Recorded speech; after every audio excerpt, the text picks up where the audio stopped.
Bismillahirrahmanirrahim. Assalamualaikum warahmatullahi wabarakatuh. Perkenalkan nama saya Karnoto dari kelas IT 801 dari Prodi Informatika Universitas Siber Asia. Pada video kali ini saya akan menjelaskan tentang tugas 2 dari mata kuliah Sistem Multimedia, di mana tugas tersebut adalah membuat sebuah makalah dengan judul Peran Multimedia dalam Pembelajaran Menggunakan E-Learning di Perguruan Tinggi. Yang pertama adalah latar belakang. Latar belakang dari makalah ini adalah strategi pembelajaran telah mengalami perkembangan yang cukup pesat seiring dengan perkembangan teknologi informasi dan komunikasi. Salah satunya adalah e-learning yang telah menjadi suatu kebutuhan bagi sivitas akademik. Mengingat baik dosen, mahasiswa, maupun institusi pendidikan telah memanfaatkan teknologi komputer dalam proses belajar mengajar. Dengan rumusan yaitu proses belajar mengajar yang tradisional dengan kaidah lisan dan tulisan sering mempersulit peserta didik dalam menerjemahkan suatu konsep yang sukar dan kompleks. Tujuan dari penelitian ini adalah yang pertama, belajar dengan multimedia diharapkan akan lebih mudah untuk menentukan dengan apa dan bagaimana belajar untuk dapat menyerap informasi secara cepat dan efisien. Tujuan yang kedua adalah sumber informasi tidak lagi fokus pada teks, buku, melainkan lebih luas dari sumber yang lain. Kemudian yang ketiga adalah kemampuan teknologi multimedia yang memudahkan dalam mendapatkan sebuah informasi yang diharapkan.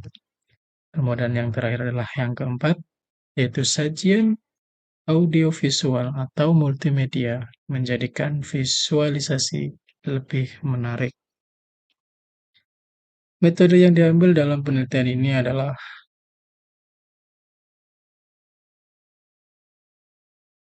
data yang digunakan dalam penulisan makalah ini diambil dari beberapa sumber, yaitu meliputi referensi jurnal, buku sesuai dengan masalah yang diangkat dalam makalah.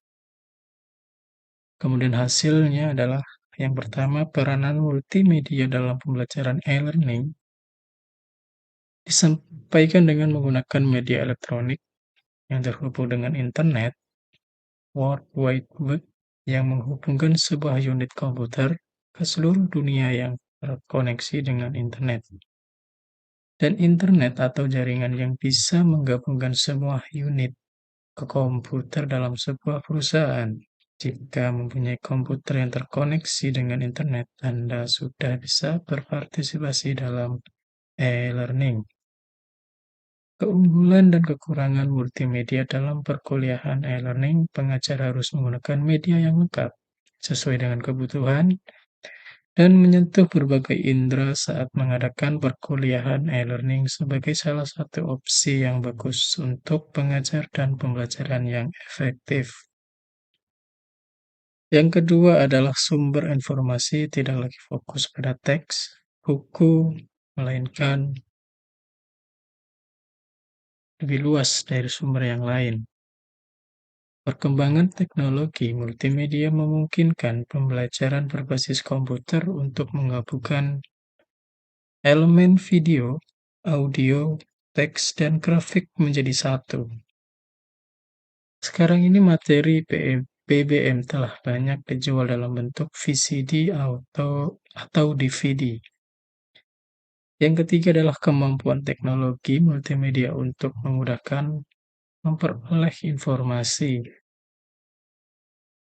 Yang diharapkan sebagaimana dijelaskan oleh para ahli meliputi hal-hal sebagai berikut: interaktif, konsistensi, motivasi, kustomisasi, aksesibilitas, keterlibatan.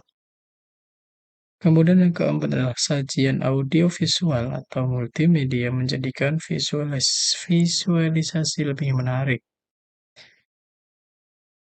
Yang pertama adalah penggunaan gambar dan grafis yang menarik, video pembelajaran, animasi dan interaksi, visualisasi data, suara dan musik latar belakang, penggunaan teknologi terbarukan. Pendidikan merupakan suatu proses komunikasi dan informasi dari pengajar ke belajar. Pembelajaran menggunakan e-learning memberikan manfaat bagi pengajar dan belajar. Bagi belajar, e-learning menjadi salah satu metode alternatif belajar yang tidak diharuskan untuk hadir di ruang kelas. Sedangkan untuk pengajar, model pembelajaran daring untuk mengubah gaya mengajar konvensional. Mungkin itu saja yang bisa saya sampaikan, kurang lebih mohon maaf. Wassalamualaikum warahmatullahi wabarakatuh.